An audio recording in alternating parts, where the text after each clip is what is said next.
इलेक्शननि बारहावाया बारबोलायबाय रायजोफोर बारहुंखा बायदि बारनो थांगासिनो दंलाय थिग बेबायदिनो दाब दाब बियाब बेयावबो गोबां नमिनेशननि थाखाय आर'जलाइ गथायथिखौ होबाय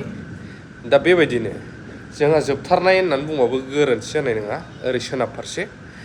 1 नं गसाइगाव बियाबावहाय समाज सिबियारि बयजोंबो मिथिजानाय अनसायजानाय सागर बसुमतारी सारा एबार बिजाथिलाइ गथायदों बिथांनि बागै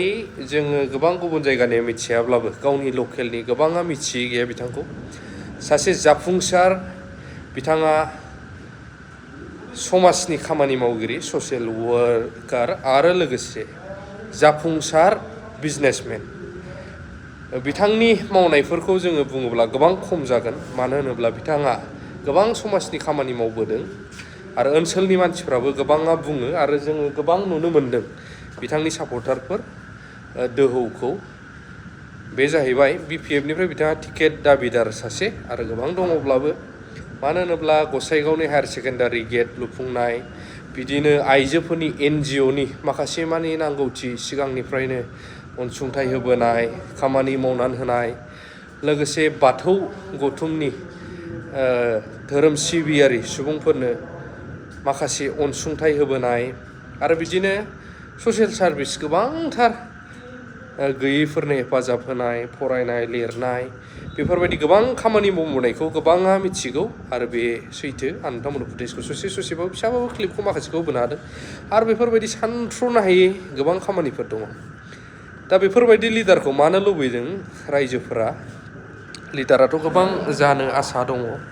नाथाय बिनि गेजेरावबो लुबैनाया बेनोल' सासे वेल एडुकेटेड प्लास आरो मोजां जाफुंसार बिजनेसमेनखा हिसाबै गावनि फारसे साननांगौ जेबो गैया जेखि मावा गोजौनिफ्राय सेन्ट्रेल लेभेलनिफ्राय स्टेट लेभेलनिफ्राय जेखि फान्ड फैया बियो रायजोनि थाखाय मोजां खामानि मावनायाव बाहायजोबनो हागोन आरो सासे गोसो गुवार सुबुं नैबेखौ लानानै गोबांथार रायजो राजाफ्राबो दिनैनि दिनाव बिथां सागर बसुमतारी सारनि थाखाय टिकेट दाबिदार नोंथांमोना गोबाङा सिनायगोन गोबाङा सिनाया बिथांनि फेसबुक पेजखौबो नोंथांमोना फल' खालामनानै लानो हागोन सागर बसुमतारी सारनिखौहाय थिग बेबायदिनो आरो जाफुंसार जोंहा MLA खा रबिराम सारमोन बायदि दङ आरो फैगोन BPFनिफ्रायनो सरन सारमोन उदालगुरि जोंनिफ्राय माजबाट जोंनिफ्राय बेफोरबायदि गोबांथार जों नुनो मोन्दों आरो नैबेयावहाय जोंहा क'क्राझार बियाबावबो गोबां जेरै सेवलि मेदाममोन टिकेट दाबिदार हिसाबै जों नुनो मोनगासिनो दङ थ' सागर बसुमतारी सारनिखौ आं ससेब्लाबो नोंथांमोननो फोरमायबाय जिहेतु पाब्लिक डिमान्ड आरो गोबां पाब्लिकनि डिमान्डआव बिथाङाबो गावनि बिजाथिलाइखौ गथायबाय जाहाथे पाब्लिकनि थाखाय मोजां मावलांनो हायो बिथांनि मोनसे कनसेप्टखौ आं जोबोद मोजां मोनो मानसिया बे संसाराव सानबैसे थाखा फैसायालाय मा दानो दं दानो गैया बावनो मोजां मावलांनो हायो खोमा गावनि थाखानाय फैसाजोंनो इसेबां मोजां खामानि मावबोदोंब्ला समाजनि थाखाय आरो बियो सरकारजों गोरोबनानै सोरखारनि मानसि जानानै